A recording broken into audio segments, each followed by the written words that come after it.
Aujourd'hui, nous allons voir le troisième message sur le New Age, qui est le New Age, une religion d'antichrist. Donc c'est un troisième message. On a vu dans les deux précédents, on avait vu, pour rappel, qu'on avait vu le New Age selon la Bible.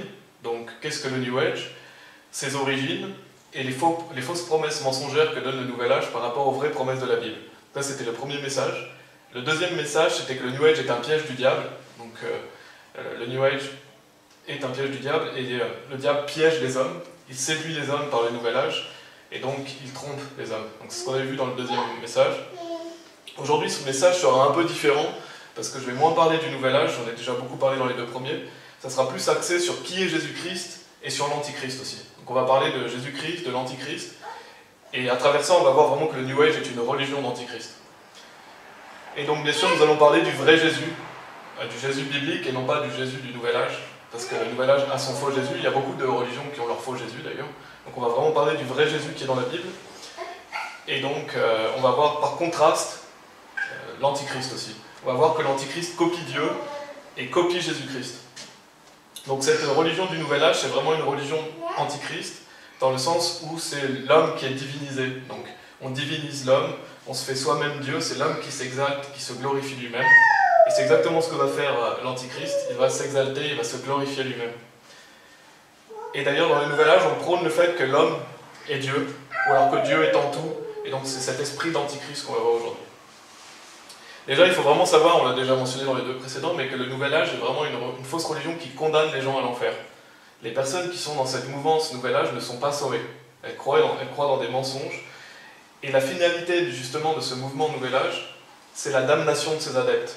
Le diable trompe et ment avec cette fausse religion afin que les gens soient damnés. Et malheureusement c'est le cas, c'est pourquoi il faut avertir les gens, parce que les gens qui sont dans le Nouvel Âge ne sont pas sauvés. Et en plus, ça les prépare à la venue de l'Antichrist. Parce que cette religion Nouvel Âge prépare beaucoup les gens à la prochaine venue d'un homme divinisé qui est l'Antichrist. C'est ce faux Christ qui va se faire passer pour le Messie. Et c'est un imitateur qui va donc duper le monde. On va lire une citation d'Alice Bellet. Donc Alice Bellet, c'est une célèbre écrivain du Nouvel Âge. On en avait parlé dans le premier message. Je vais lire une citation pour qu'on voit bien quelle est la finalité du Nouvel Âge. Et donc, selon Alice Bellet, les principes du New Age dans l'ère du Verseau devaient déterminer le type de culture et de civilisation, ainsi que l'avènement d'une nouvelle religion mondiale. Donc, cette nouvelle religion mondiale, c'est aussi, on parle d'une nouvelle ordre mondiale, qui prendra la forme d'une approche de groupe unifiée et consciente du monde des valeurs spirituelles. Comme cela se serait produit selon elle dans l'ère chrétienne des poissons, ou la période antérieure gouvernée par le bélier. Donc elle dit qu'il y a eu plusieurs ères, donc il y a eu l'ère chrétienne, et après ça c'est cette ère du Verseau, cette nouvelle ère, ce nouveau monde, ce nouvel âge. Et en fait, ce qu'elle dit à travers ça, et c'est ce que prépare cette religion du nouvel âge, c'est le nouvel ordre mondial. En fait, les gens, à travers le nouvel âge, sont préparés à accepter l'Antichrist et à rentrer dans ce nouvel ordre mondial, qui va être bien sûr gouverné par l'Antichrist. Donc je lisais cette citation pour qu'on voit bien quelle est la finalité du Nouvel Âge, parce que beaucoup de gens se disent « Ah, c'est pas si grave que ça, c'est simplement pour que je sois mieux, ou pour faire ma propre spiritualité. » Mais non, ça prépare vraiment les gens à quelque chose de terrible qui s'appelle le Nouvel Ordre Mondial. Et donc, dans un premier point, on va vraiment voir qui est Jésus-Christ, donc le vrai Jésus de la Bible, et non pas justement le faux Jésus du Nouvel Âge. Et on va voir plusieurs caractéristiques de Jésus, bien sûr, il y en a beaucoup, parce qu'on pourrait faire beaucoup de sermons sur Jésus-Christ. Il est le sujet d'ailleurs de la Bible. Déjà, il faut savoir que Jésus est le Créateur. Donc Jésus est la deuxième personne de la Trinité. La Trinité, c'est le fait qu'il y a le Père, le Fils et l'Esprit Saint. Donc il y a trois personnes et un seul Dieu.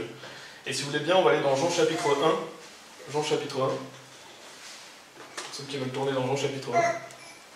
Donc il nous parle beaucoup de la divinité de Jésus-Christ et de la venue de Jésus-Christ. Donc Jean chapitre 1, des versets 1 à 14, la Bible dit « Au commencement était la parole était avec Dieu, et la parole était Dieu. » Et on voit au verset 14 que la parole, c'est Jésus-Christ. Donc en fait, ce que nous dit la Bible, c'est que Jésus était avec Dieu, et il était Dieu. Donc on voit que Jésus est Dieu. Dès le premier verset du livre de Jean, on voit la divinité de Jésus-Christ. Et d'ailleurs, c'est souvent le livre qu'on conseille aux gens de lire en premier, c'est le livre de Jean. Et on peut voir que la Bible dit que Jésus est Dieu. Donc Jésus est le Créateur.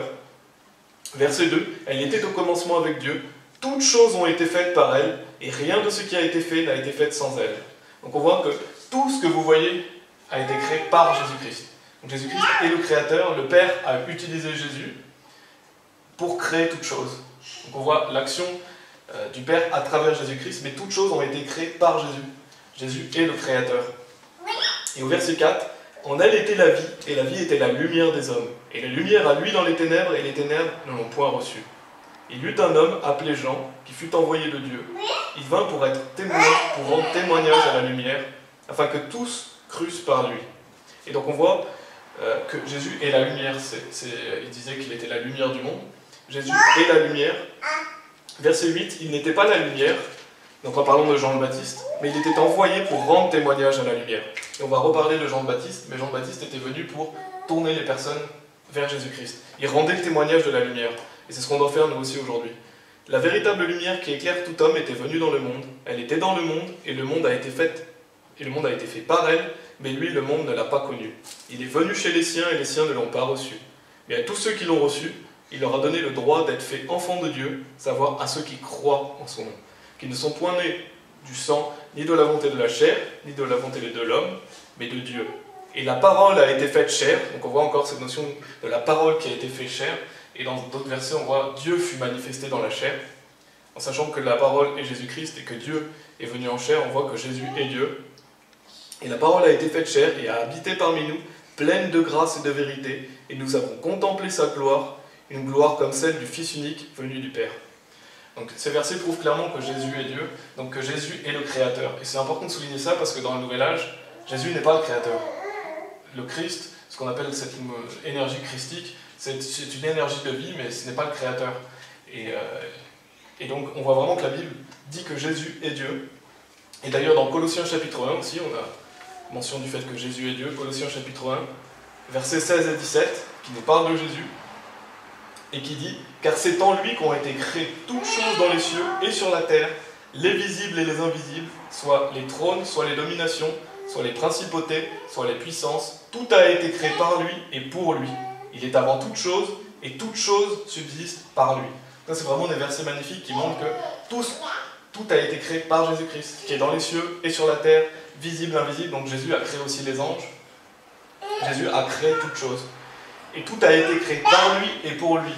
Donc on voit que non seulement Jésus nous a créés, mais il nous a créés pour lui. Donc nous sommes créés pour la gloire de Dieu. Et d'ailleurs, Apocalypse chapitre 4, verset 11 nous dit « Seigneur, tu es digne de recevoir la gloire, l'honneur et la puissance, car tu as créé toutes choses, et c'est par ta volonté qu'elles existent et ont été créées. » Donc Dieu a créé toutes choses par Jésus-Christ, et c'est pour sa gloire qu'on a été créés. Donc en fait, une vie sans Jésus-Christ n'a aucune valeur, parce que nous avons été créés pour la gloire de Jésus-Christ. Et Colossiens chapitre 2, verset 3 aussi, donc le chapitre après, nous dit « En qui sont renfermés tous les trésors de la sagesse et de la science. » Donc là, en parlant de Jésus-Christ, la Bible dit qu'en lui, on a tous les trésors de la sagesse et de la science. Donc en fait, si vous avez Jésus-Christ, vous avez tout. Si vous n'avez pas Jésus-Christ, vous n'avez rien. Et dans le verset 9, il est dit « Car en lui, toute la plénitude de la divinité habite corporellement. » Donc on voit que Jésus est pleinement Dieu. La Bible dit « Toute la plénitude de la divinité habite corporellement. » Donc tous les trésors sont en Jésus. Jésus est pleinement Dieu. Quand Jésus est venu en homme, c'est Dieu qui est venu parmi les hommes.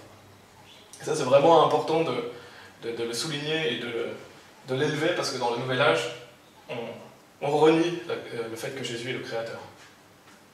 Et on a 1 Timothée chapitre 3, verset 16, qui nous dit que Dieu a été manifesté en chair. Donc il y aura encore beaucoup d'autres versets qui prouvent la divinité de Jésus-Christ. Mais la Bible est claire, et Jean chapitre 1 est vraiment clair sur le fait que Jésus est Dieu. Et ça, c'est vraiment quelque chose qui a marqué un tournant quand j'étais dans le Nouvel Âge. Quand on était dans le New Age, quand j'ai appris que Jésus était Dieu, ça a été un soulagement. C'était vraiment un immense soulagement, parce qu'on cherchait Dieu, et enfin on comprenait que Jésus était Dieu. Donc c'est pourquoi c'est vraiment important que les gens dans le Nouvel Âge sachent que Jésus est le Créateur. Parce que si vous recherchez Dieu, quand vous apprenez que Jésus est Dieu, c'est un immense soulagement et c'est une joie. Et Jésus donc est le Créateur, mais il est aussi le Sauveur. C'est ce qui est dit dans Ésaïe chapitre 53, qui prophétisait donc la venue du Messie, la venue de Jésus-Christ. On va lire des versets 1 à 6 pour montrer que l'Ancien Testament prophétisait la venue prochaine de Jésus-Christ et donc que Jésus est le Sauveur. Au verset 1, il est dit « Qui a cru à notre message et à qui le bras de l'Éternel a-t-il été révélé? Il est monté devant l'Éternel comme un rejeton, comme une racine qui sort d'une terre desséchée. n'ait ni beauté ni éclat qui nous le fasse regarder, ni apparence qui nous le fasse désirer. Méprisé, délaissé des hommes, homme de douleur, et connaissant la souffrance, comme un homme devant qui on se couvre le visage, si méprisé que nous n'en fassions aucun cas. Cependant, il a porté nos maladies, et il s'est chargé de nos douleurs. Et nous pensions qu'il était frappé de Dieu, battu et affligé. Et au verset 5, il est dit, « Mais il était meurtri pour nos péchés, et frappé pour nos iniquités. Le châtiment qui nous apporte la paix est tombé sur lui, et par sa meurtrissure, nous avons la guérison. » Donc on voit que Jésus est venu pour nous sauver. Il a porté nos péchés. La Bible dit qu'il lui-même a porté nos péchés en son propre corps sur l'arbre. Donc quand Jésus est venu nous sauver. Il est le sauveur. Il n'y a pas d'autre Messie. Et dans le verset 6, il est dit, « Nous étions tous errants comme des brebis, nous suivions chacun son propre chemin, et l'Éternel a fait venir sur lui l'iniquité de nous tous. » Et c'est exactement ça dans ce mouvement du New Age, mais dans la vie en général, c'est que les gens suivent leur propre chemin. Dans le Nouvel Âge, chacun fait sa propre spiritualité, suit son propre chemin, veut faire ce qu'il a envie de faire. Et c'est ce que dit la Bible, nous étions tous errants comme des brebis, nous suivions chacun son propre chemin. Et pendant que justement nous étions désobéissants et que nous étions pécheurs, Dieu a fait venir sur Jésus-Christ l'iniquité de nous tous. Donc Jésus-Christ a porté nos fautes, alors que nous ne méritions pas qu'il le fasse pour nous. Et donc c'est très important de souligner le fait que Jésus est le Sauveur, qu'il est le Messie. Et donc l'Ancien Testament annonçait la venue de Jésus-Christ et annonçait le fait que Jésus allait mourir pour nos péchés. Et dans Jean chapitre 1, donc on avait lu Jean chapitre 1 des versets 1 à 14, et on a aussi les versets 41 et 42 qui nous disent « André trouva le premier Simon son frère et lui dit « Nous avons trouvé le Messie, c'est-à-dire le Christ, loin. » Et il l'amena à Jésus. Jésus l'ayant regardé lui dit « Tu es Simon, fils de Jonas, tu seras appelé Céphas, c'est-à-dire Pierre. » Et je lis ces versets parce qu'il est dit « Nous avons trouvé le Messie, c'est-à-dire le Christ, loin. » En fait, le Messie et le Christ, c'est la même chose. Quand on dit Jésus-Christ, ça veut dire que Jésus est le Messie. Donc le Christ est le Messie. Et donc Jésus est le Messie qui devait venir dans le monde. Il est venu, et il est venu pour nous sauver. Et donc il n'y a pas d'autre sauveur en dehors de Jésus-Christ. C'est le sauveur de tous les hommes. Ça, c'est le deuxième point qui est très important. Jésus est le Créateur et Jésus est le Sauveur. Le troisième point, c'est que Jésus est le roi des rois. Et je veux souligner ce point parce qu'on va en reparler un peu plus tard. Et Jésus est donc le Créateur, il est aussi le roi des rois. Le roi qui est descendu du ciel. C'est ce qui est dit dans Jean chapitre 3, verset 13, où il est dit, donc Jésus parle de lui-même, et il dit « Or personne n'est monté au ciel que celui qui est descendu du ciel, savoir le Fils de l'homme qui est dans le ciel. » On voit que Jésus est descendu du ciel. Et c'est intéressant de souligner le fait que c'est dit celui qui est descendu du ciel, donc Jésus est vraiment présent quand il parle, et il dit aussi le Fils de l'homme qui est dans le ciel. Donc en fait Jésus est en train de dire qu'il est ici, mais il est aussi dans le ciel. Parce qu'en fait Jésus est le Créateur, il est en dehors du temps. Et ça montre ça encore la divinité de Jésus-Christ, le fait qu'il est là, mais qu'il parle de lui-même comme s'il n'était pas là. Et ça c'est parce qu'il est l'alpha et l'oméga, il est en dehors du temps. Donc on voit que Jésus est le roi des rois, et c'est ce qui est souligné dans Apocalypse chapitre 19. Si vous voulez aller dans Apocalypse chapitre 19.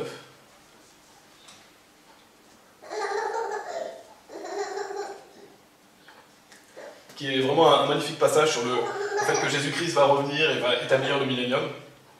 Donc c'est Jésus qui revient avec les saints pour établir le millénium et pour détruire l'Antichrist. Et on y reviendra aussi un peu plus tard. Mais on va dire des versets 11 à 16 pour prouver donc que Jésus est le roi des rois, qu'il est le Seigneur des seigneurs. Au verset 11, Apocalypse chapitre 19, il est dit « Je vis le ciel ouvert et voici un cheval blanc. Et celui qui était monté dessus s'appelait le fidèle et le véritable, qui juge et qui combat avec justice. » Donc là on voit le fidèle et le véritable, c'est Dieu. Donc là ça parle de Jésus-Christ, montre encore que Jésus est Dieu. Ses yeux étaient comme une flamme de feu, il avait sur sa tête plusieurs diadèmes. On va souligner ce fait qu'il ait plusieurs diadèmes, c'est-à-dire plusieurs couronnes. Il avait un nom écrit que personne ne connaît que lui-même. Il était vêtu d'un manteau trempé de sang et son nom s'appelle la parole de Dieu. Comme on a vu dans Jean chapitre 1, la parole de Dieu c'est Jésus-Christ. Donc on voit bien qu'il parle de Jésus-Christ.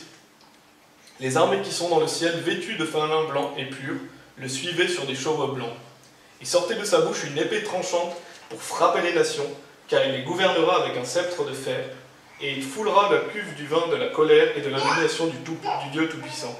Et sur son manteau et sur sa cuisse, il portait ce nom écrit « Roi des rois et Seigneur des seigneurs ». Donc comment la Bible caractérise Jésus? Il est le roi des rois et le Seigneur des seigneurs. Donc Jésus est le roi. Donc voilà, c'est les 3 points que je voulais souligner sur Jésus-Christ, c'est le fait qu'il est le Créateur, il est le Sauveur et il est le Roi des Rois. Et on va y revenir encore un peu après. Et bien sûr, il y a d'autres caractéristiques. Jésus dit de lui-même qu'il est le pain de vie, qu'il est la lumière, qu'il est la porte, qu'il est le bon berger, etc. Donc il y a beaucoup de choses à dire de Jésus-Christ. Comme j'avais dit, la Bible entière nous pointe vers Jésus.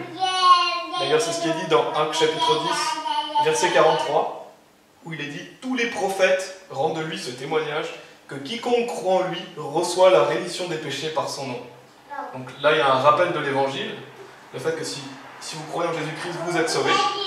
C'est tout ce que vous avez à faire, c'est de croire en Jésus-Christ. Mais il est dit aussi, tous les prophètes rendent de lui ce témoignage. Donc on voit que tous les prophètes parlent de Jésus. Tous les prophètes nous tournent vers Jésus-Christ. Et Jésus a dit d'ailleurs lui-même, dans Jean chapitre 5, verset 39, « Vous sondez les Écritures parce qu'en elles vous croyez avoir la vie éternelle, et ce sont elles qui rendent témoignage de moi. » Donc on voit que les Écritures rendent témoignage de Jésus. Donc que la Bible parle de Jésus. Et que Jésus est la vie éternelle. Il n'y a pas de vie éternelle sans Jésus-Christ. Donc ça, c'est pour une description de Jésus-Christ. Maintenant, on va parler un peu de l'Antichrist.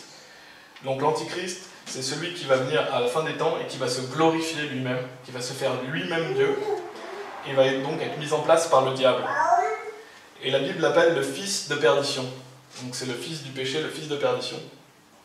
Et c'est intéressant de souligner qu'il y a beaucoup de gens qui se disent athées aujourd'hui, qui disent voilà, moi je crois que Dieu n'existe pas. Et quand l'Antéchrist sera là, il n'y aura plus d'athées. Ou alors il y en aura très peu. Pourquoi il n'y aura plus d'athées? Parce qu'il y aura quelqu'un qui va dire je suis Dieu, et les gens vont l'adorer.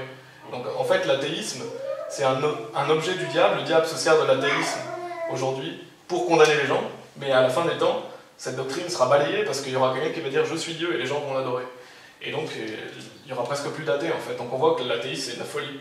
Parce que le diable l'utilise actuellement, mais à la fin des temps, quelqu'un va dire je suis Dieu et les gens vont tomber dans le piège. Donc on voit bien que cet athéisme, c'est une excuse. Les gens trouvent cette excuse pour ne pas croire en Dieu. Et c'est un objet, enfin c'est ce que le diable utilise pour tromper les gens. Et dans le Nouvel Âge, donc j'en ai déjà parlé plusieurs fois, mais on a cette notion d'être son propre créateur, ou que Dieu est en tout, et c'est donc de cet esprit antichrist. Et dans 1 Jean chapitre 2, verset 18, il est dit « Petits enfants, c'est ici la dernière heure, et comme vous avez entendu dire que l'Antichrist vient, donc là, la Bible parle de l'Antichrist qui va venir à la fin des temps, il y a dès maintenant plusieurs Antichrists, par où nous connaissons que c'est la dernière heure. Donc il y a eu plusieurs Antichrists, il y a toujours des Antichrists, mais à la fin des temps, il y aura l'Antichrist. C'est vraiment celui qui va se glorifier lui-même et dire qu'il est Dieu dans le temple de Dieu. Ça, c'est ce qui est dit dans 2 Thessaloniciens chapitre 2. 2 Thessaloniciens chapitre 2.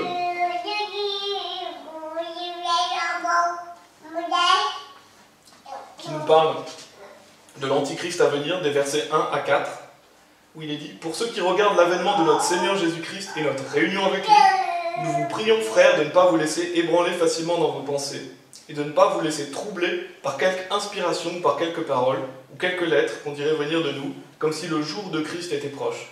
Que personne ne vous séduise en aucune manière, car il faut que la révolte, c'est-à-dire l'apostasie, soit arrivée auparavant, et qu'on ait vu paraître l'homme du péché, le fils de la perdition, l'adversaire et celui qui s'élève au-dessus de tout ce qu'on appelle Dieu, ou qu'on adore, jusqu'à s'asseoir comme Dieu dans le temple de Dieu, se proclamant lui-même Dieu. » Donc ça parle de l'Antichrist, du fils de perdition, qui va venir à la fin des temps, et qui va dire « Je suis Dieu », qui va se proclamer lui-même Dieu dans le temple de Dieu. Et ça, c'est vraiment ce que le Nouvel Âge enseigne, cette notion de « je suis Dieu », ou alors que Dieu est en tout, ou alors que je fais Dieu à ma propre image. Et l'Antichrist est un usurpateur, c'est-à-dire qu'il va se faire passer pour Dieu. Et justement, beaucoup de gens vont tomber dans ce piège. Il va duper les gens, en fait. Et la définition de duper, justement, le fait de duper quelqu'un, c'est faire prendre à quelqu'un le faux pour le vrai. Donc en fait, c'est ce que va faire l'Antichrist. Il va se faire passer pour le vrai alors qu'il est faux. Donc il va dire « Je suis le Messie, adorez-moi, je suis Dieu ». Donc il se fait passer pour Dieu alors qu'il dupe les gens parce qu'il n'est pas Dieu. Et des versets 9 à 12, on a encore des versets qui nous parlent de l'Antichrist, où il est dit, toujours dans 2 Thessaloniciens chapitre 2, « L'apparition de cet impie, donc de l'Antichrist, aura lieu avec la force de Satan, avec toute puissance, avec des prodiges et de faux miracles, et avec toutes les séductions de l'iniquité parmi ceux qui se perdent, parce qu'ils n'ont point reçu l'amour de la vérité pour être sauvés. C'est pourquoi Dieu leur enverra un esprit efficace d'égarement, afin qu'ils croient au mensonge, afin que tous ceux qui n'ont pas cru à la vérité, mais qui ont pris plaisir dans l'injustice, soient condamnés. Donc on voit que le diable va donner de la puissance à l'Antichrist, qui va faire toutes sortes de miracles, de prodiges, de faux miracles, de faux prodiges, afin que les personnes justement qui aiment l'injustice, qui n'aiment pas la vérité, tombent dans le panneau. Il est dit que Dieu va leur envoyer un esprit d'égarement. Pourquoi? Parce que Dieu va utiliser l'Antichrist. Et Dieu est le mal, bien sûr, Dieu n'est pas d'accord avec ce qui se passe, mais Dieu laisse faire les choses, afin que ceux qui aiment le mensonge tombent dans le panneau de l'Antichrist. Parce que Dieu veut des personnes qui l'aiment véritablement, Dieu veut des personnes qui viennent à lui par la foi. Et il y aura beaucoup de personnes qui vont être séduites par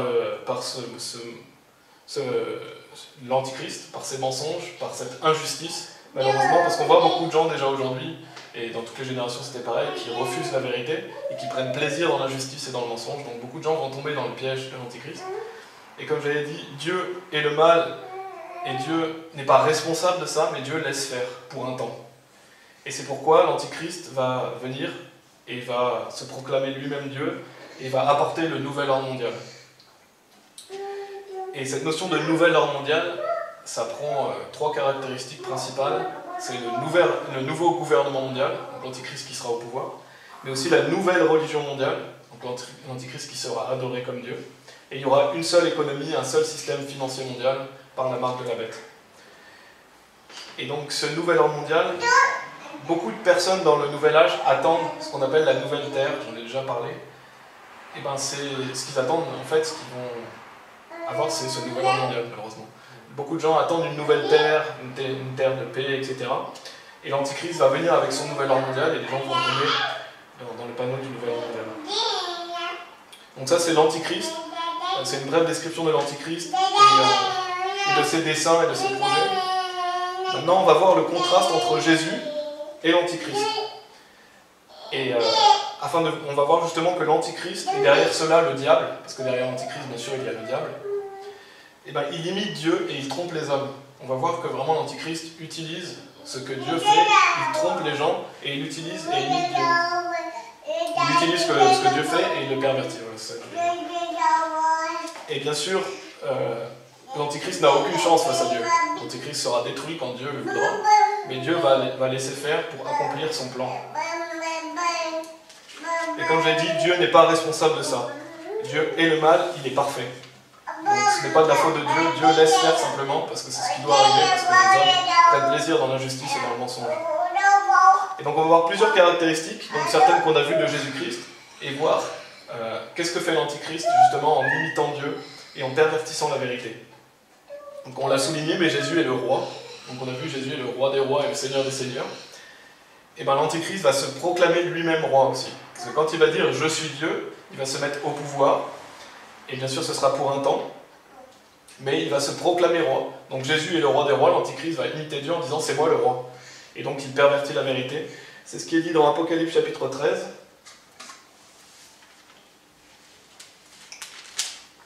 Apocalypse chapitre 13, verset 4. Où il est dit « Et on adora le dragon qui avait donné son pouvoir à la bête. On adora aussi la bête en disant « Qui est semblable à la bête et qui pourra combattre contre elle ?» Les gens vont adorer le dragon, donc ils vont adorer le diable, ils vont adorer la bête, c'est-à-dire l'Antichrist. Et donc on voit que cet Antichrist se proclame roi, il se proclame Dieu, et les gens vont l'adorer. Et au verset 7, il est dit « Il lui fut aussi donné de faire la guerre aux saints et de les vaincre, et il lui fut donné puissance sur toute tribu, langue et nation. » Donc on voit ce gouvernement mondial, l'Antichrist qui va gouverner le monde. Et donc il lui sera donné toute puissance sur toute tribu, langue et nation, donc ce sera un pouvoir global et mondial. Et donc on voit que vraiment l'Antichrist va se proclamer roi du monde, parce qu'on sait que déjà le diable est le prince de ce monde. Et bien sûr c'est pour un temps. Donc on voit que le diable, par l'Antichrist, copie Dieu. Jésus est le roi, l'Antichrist va se proclamer lui-même roi, il va se glorifier lui-même. On a aussi la notion du millénium, parce que Jésus va venir établir le millénium, comme on l'a vu dans Apocalypse chapitre 19. Il va revenir avec les saints, et il va venir détruire l'Antichrist et ce nouvel ordre mondial, et établir le millénium, c'est-à-dire le règne de 1000 ans de Jésus-Christ sur terre. Donc c'est le royaume de Dieu sur terre. Et qu'est-ce que va faire l'Antichrist? Il va venir établir son pseudo-royaume qui est le nouvel ordre mondial. Et c'est cette nouvelle terre qui est prônée dans le nouvel âge. Et on l'a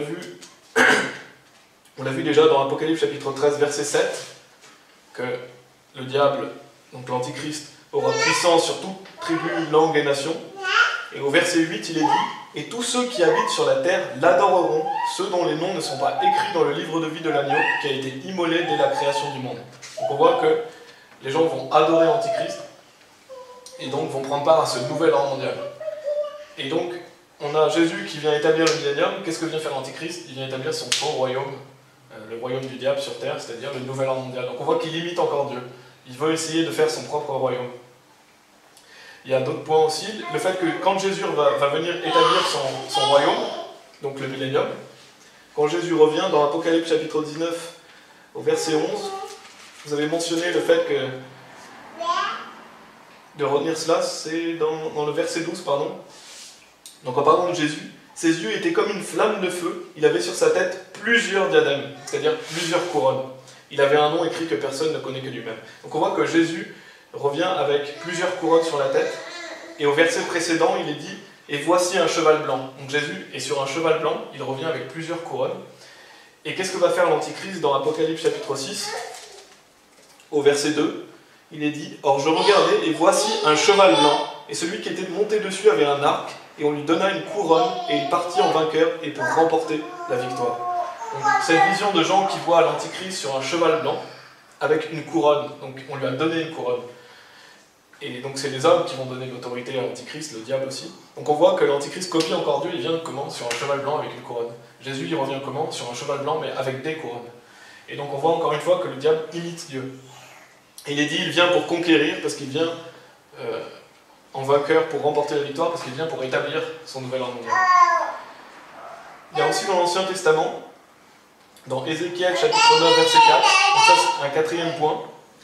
Dans l'Ancien Testament, en Ézéchiel chapitre 9 verset 4, on voit que Dieu fait une marque sur ses serviteurs, donc sur les personnes qui sont ses enfants, où il est dit, et l'Éternel lui dit, traverse la ville, Jérusalem, et fait une marque sur le front des hommes qui gémissent et qui soupirent à cause de toutes les abominations qui se commettent dans son sein. Et on a aussi ça dans le fait que Dieu va marquer de son sceau les 144 000, mais on voit que Dieu marque de son sceau les personnes qui lui appartiennent. Et qu'est-ce que va faire le diable? Il va encore copier Dieu, il va faire ce qu'on appelle la marque de la bête. Donc, il prend quelque chose que Dieu a fait et il le pervertit pour sa propre gloire, en fait, le diable. C'est ce qui est dit dans Apocalypse chapitre 13, donc sur la marque de la bête, qui est ce système financier mondial, qui fait partie du nouvel ordre mondial. Dans Apocalypse chapitre 13, des versets 16 à 18, il est dit « Et elle faisait que tous, petits et grands, riches et pauvres, donc en parlant de la bête, en parlant de l'Antichrist, libres et esclaves, prenaient une marque à leur main droite ou au front, et personne ne pouvait acheter ni vendre s'il n'avait la marque ou le nom de la bête ou le nombre de son nom. C'est ici la sagesse, que celui qui a de l'intelligence compte le nombre de la bête, car c'est le nombre d'un homme, et son nombre est 666. » Donc on voit que le diable va faire en sorte d'utiliser la marque de la bête. Et ça, c'est pour faire la guerre au sein. C'est pour condamner les chrétiens qui ne vont pas prendre la marque de la bête. Et c'est aussi pour damner les gens, parce qu'il va dire « Adorez-moi », si les gens adorent l'Antichrist et prennent la marque de la bête, ils sont damnés. Ils ont l'assurance d'aller en enfer, ils ne peuvent plus être sauvés. Et donc on voit qu'ils ne pourront plus acheter ni vendre les personnes qui ne prendront pas la marque de la bête. Donc il y a un système financier mondial. Et le diable va donc utiliser cette marque pour marquer les gens, pour que les personnes le suivent quelque part. Et on a vu que Dieu avait déjà utilisé ça dans l'Ancien Testament, et va utiliser ça aussi avec les 144 000. Il va faire une marque sur les hommes. Donc on voit encore une fois que le diable imite Dieu. L'Antichrist va imiter Jésus-Christ. Et il y a aussi, bien sûr, on a mentionné le fait que Jésus est le Sauveur, et on sait que Jésus est ressuscité. Et bien qu'est-ce que va faire l'Antichrist? Il va aussi copier Dieu, et il va faire sa fausse résurrection. Il va copier la résurrection. Ce qui est dit dans l'Apocalypse chapitre 13, versets 3 et 4, où il est dit « Et je vis l'une de ses têtes comme blessée à mort, mais cette plaie mortelle fut guérie, et toute la terre était dans l'admiration, suivit la bête. » Et donc on a vu le verset 14, « Et on adora le dragon, etc. » Donc on voit que la bête, on voit que l'Antichrist va être blessé à mort, et qu'il va revenir. Donc il va copier la résurrection de Jésus-Christ, pour que les gens se disent « Waouh, il est ressuscité, c'est lui, c'est Dieu, c'est le Messie. » Et donc les gens qui prennent plaisir dans la justice vont tomber dans le piège de l'Antichrist. Donc encore une fois, c'est ce faux Messie Antichrist qui va copier Jésus-Christ. L'Antichrist va se faire passer pour le Messie, il va faire semblant de ressusciter, alors que Jésus est le vrai Sauveur et est vraiment ressuscité. Et on sait aussi bien sûr que Jésus est Dieu fait homme, comme on l'a mentionné, l'Antichrist c'est l'humain divinisé, l'humain qui se fait homme, l'homme qui se fait Dieu. Donc encore une fois, il essaye de faire comme Jésus-Christ. Jésus-Christ est vraiment Dieu fait homme, lui il va se déclarer lui-même Dieu. Et un autre point qui est intéressant à souligner aussi, si vous voulez aller dans Jean chapitre 1, là où on est déjà allé, c'est comme je l'ai mentionné brièvement tout à l'heure, avant que Jésus se manifeste, il y avait Jean le Baptiste, qui était un prophète de Dieu, qui tournait les gens vers Jésus-Christ, et qui était venu pour rendre témoignage de la lumière. C'est ce qu'on avait vu dans des versets 6 à 8. Il y eut un homme appelé Jean, donc en parlant de Jean le Baptiste, qui fut envoyé de Dieu. Donc Dieu avait envoyé Jean le Baptiste pour préparer les personnes à la venue de Jésus-Christ, pour préparer le ministère de Jésus-Christ, pour que les gens soient sauvés. Il vint pour être témoin, pour rendre témoignage à la lumière, afin que tous crussent par lui. Il n'était pas la lumière, mais il était envoyé pour rendre témoignage à la lumière. Donc on voit vraiment le ministère de Jean le Baptiste, et je ne vais pas trop rentrer dans les détails, mais il était là pour tourner les gens vers Dieu, tourner les gens vers Jésus-Christ. Et dans Matthieu chapitre 17 aussi, Matthieu chapitre 17, des versets 11 à 13, donc qui nous parle de Jean le Baptiste.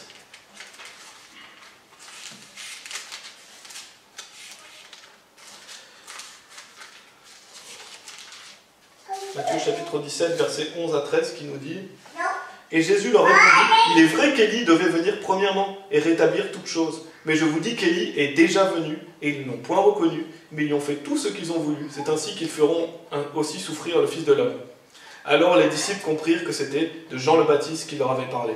Donc on voit que Dieu disait